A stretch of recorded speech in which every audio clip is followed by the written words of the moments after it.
Assalamualaikum warahmatullahi wabarakatuh. Halo guys, kembali lagi bersama saya Bobi Heren.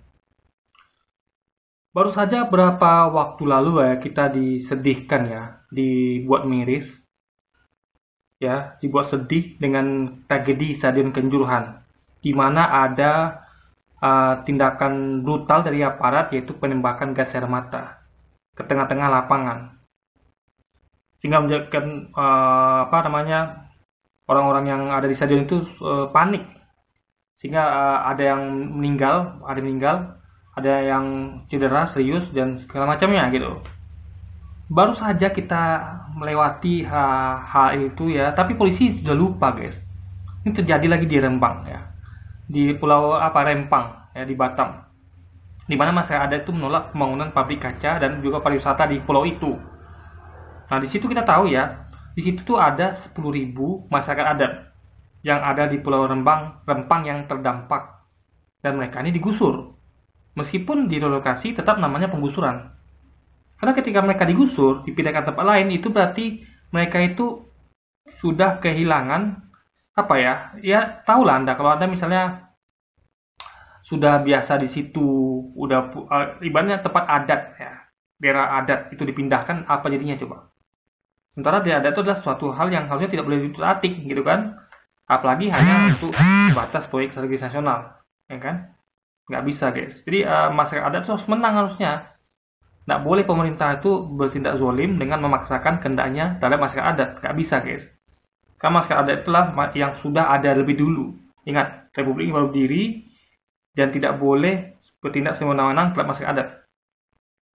Nah, polisi tentu mereka harusnya ketika disuruh mengamankan yang bentrok gitu kan, karena mereka bentrok dengan warga sana gitu kan. Jadi mereka ini seperti lupa dengan kejadian Kanjuruhan. Mereka menggunakan gas air mata. Nah, sah-sah saja polisi menggunakan gas air mata, tapi mereka prosedurnya bagaimana? Coba namanya kita dengar berita itu sampai ada anak kecil yang tidak bernapas gitu guys. Ini luar biasa ini. Kalau meninggal itu berarti pembunuhan namanya. Meskipun mungkin dikatakan tidak diduga gitu kan. Tapi namanya gini loh. Kalau misalnya para kepolisian hendak menggunakan gas air mata, mboknya dilihat. Ya. Ini dampaknya seperti apa gitu. Gimana ini kalau sekolah saja sampai dievakuasi, di sana situ kan ada sekolah.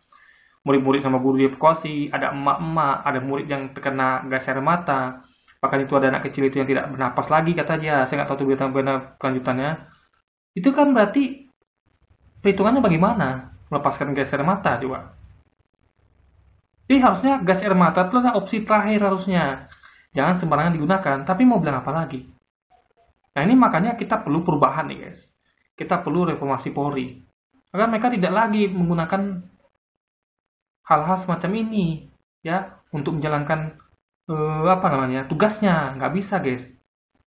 Mereka harus menimbang apakah nanti ini akan mengenai anak kecil kah, orang-orang yang sudah lanjut usia kah, atau orang-orang yang lemah seperti perempuan, wanita gitu kan.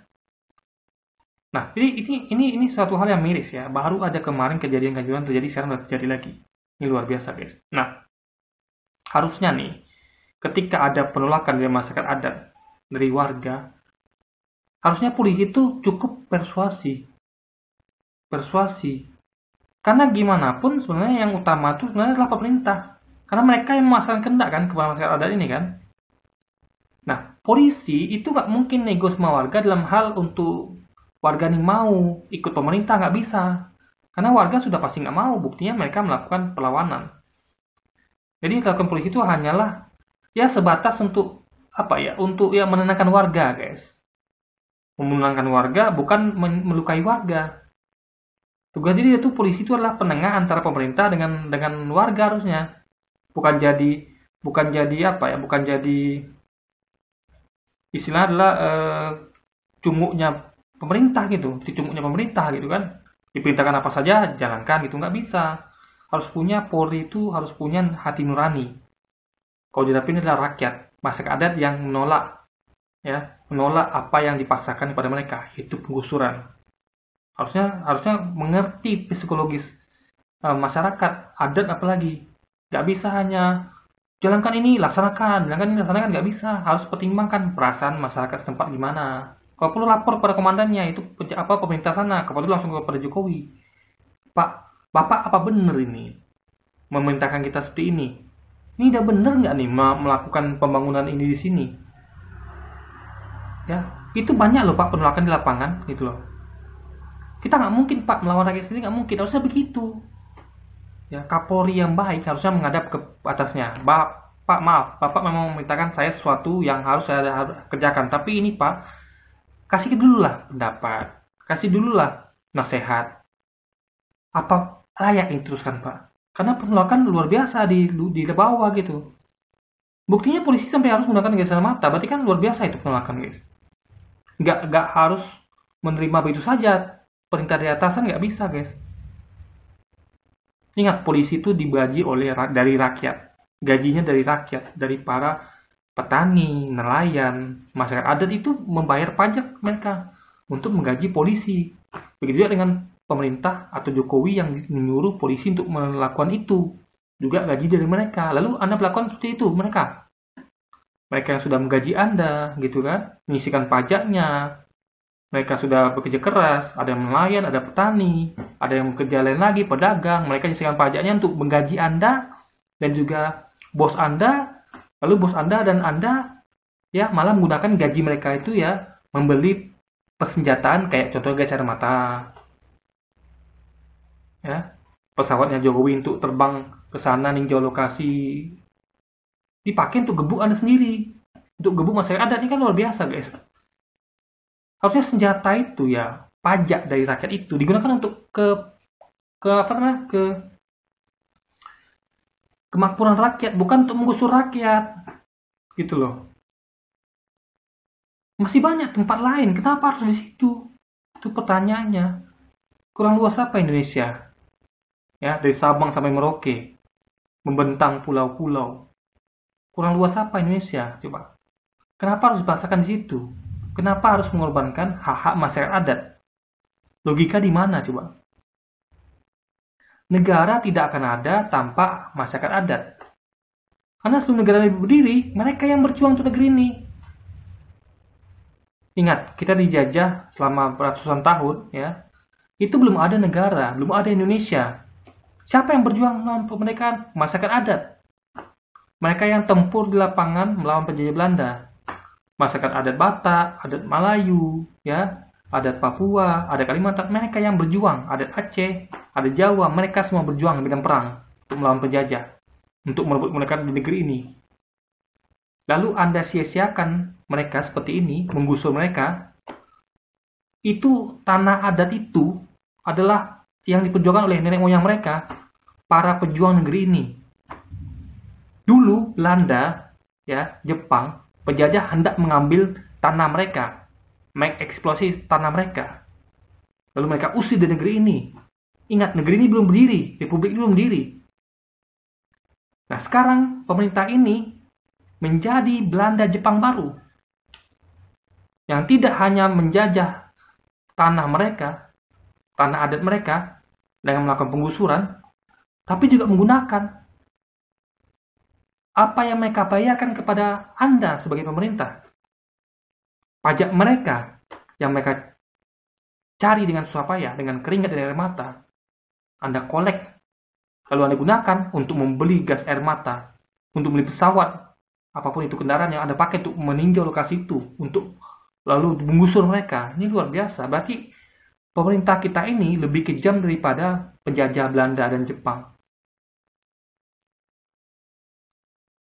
Coba Anda bayangkan ya. Pemerintah tentara Jepang, Belanda dan Jepang itu tidak menarik pajak dari mereka. Mereka bawa bedil sendiri dari Eropa sana. Memang mereka sebenarnya juga mengambil sih. Ini sama aja lah tertibanya. Mereka mengambil hasil bumi dari rakyat adat. Mereka bikin tuh senjata, meriam, ya kan, untuk mempersenjatai pasukan-pasukan mereka. Lalu dengan itu mereka menggebuk masyarakat adat. Jadi sebenarnya kita ini belum merdeka. Kita belum merdeka. masih ada perampasan hak terhadap masyarakat adat, masih ada banyak terjadi, dan itu jadi banyak di pemerintah sekarang. Dan lucunya lagi, ya, padahal pemerintah ini berjanji tidak akan melakukan penggusuran, tapi faktanya hak masyarakat adat diambil, digusur. Ini gimana ceritanya, guys? Makanya kalau Anda yang mengatakan kita sudah merdeka, kita belum merdeka. Mereka itu masih jauh dari harapan kita. Makanya kita perlu perubahan. Jadi kita harap pemimpin baru nanti ya tidak akan melakukan hal ini. Kalau Anda ingin membangun proyek strategis nasional, harus mengedepankan kepentingan masyarakat adat. Harus duduk bersama mereka. Ya, musyawarah atau mufakat. Jangan katakan ini sudah musyawarah mufakat. Belum, karena buktinya mereka melakukan penolakan di pangan. Mungkin Anda mufakat dengan segelintir orang mungkin yang bisa Anda beli. Ya. Oh, kita mau bangun proyek ini uangnya. Dikasih baik-baik lagi itu kan, diundang ke istana atau dia dilakukan apapun itu. Lalu setuju gitu, dikira udah 1-2 orang setuju, dikira semua setuju, kan tidak. Makanya kalau ada ekses di lapangan, itu berarti nggak setuju. Nggak ada itu musyawarah mufakat, itu bukan musyawarah mufakat namanya, tapi pemaksaan ala company, ala penjajah Belanda dan Jepang. Itu terjadi lagi sekarang. Jadi negeri kita, saudara-saudara, belum merdeka. Dan kita perlu memperjuangkan kemerdekaan ini nanti di 2024. Jangan pilih pemimpin yang seperti ini. Atau kroni-kroninya. Atau kroto-krotonya, jangan. Apapun yang ada hubungan dengan pemerintah sekarang ini, yaitu Jokowi ya, yang berarti itu hubungan dengan Ganjar, dengan Prabowo, jangan pilih lagi. Kita sudah muak, kita sudah capek, lelah dengan hal-hal seperti ini. Pengangkangan hak-hak masyarakat adat, kita sudah muak. Rakyat dikerdilkan, rakyat digusur, rakyat diambil haknya demi semata proyek nasional, yang itu tentu udah jelas merugikan rakyat di awal. Itu rakyat jelas udah awal udah rugi, udah mengalami penggusuran, ya kan? Bahkan anak-anaknya itu tadi itu kejadiannya ditembaki geser mata, perkara sengaja nggak sengaja, itu berarti sudah terjadi. Ya, kenapa kok bisa mereka ini kena? Harusnya kan melihat areanya, jangan sembarangan menggunakan geser mata, guys. Ini pelajaran bagi kita untuk kedepannya melakukan perubahan negeri ini, pilih pemimpin yang antitesis dari pemerintah sekarang, yang akan melakukan reformasi terhadap kepolisian, reformasi terhadap kebijakan, sehingga masyarakat adat, rakyat itu jadi dikedepankan. Nggak lagi seperti sekarang ya, dijadikan anak tiri lah, digusur lah, diambil hak, dirampas hak-haknya lah, dan ditembaki geser mata seperti ini. Ini sangat mendekat sekali ya. Ini tidak boleh lagi terulang ke depannya. Makanya yuk bangun ya, bangun, rakyat bangun, sadarlah kita butuh perubahan. Dan perubahan itu tidak mungkin kalau Anda masih pilih Prabowo atau Ganjar. Jangan, pilih yang lain. Dan itu sisa hanya Anies ya. Nggak tahu kalau nanti ada yang lain. Yang penting jangan pilih yang dua ini, jangan. Karena mereka akan menunjukkan pemerintah sekarang itu bahaya sekali. Nanti akan jadi lagi banyak pengusuran di masa depan. Akan jadi lagi perampasan hak masyarakat adat ke depannya. Ini boleh terjadi lagi. Oke, jadi mungkin sekian dulu aja video kita kali ini, guys. Sampai jumpa lagi di video-video selanjutnya. Wassalamualaikum warahmatullahi wabarakatuh, guys.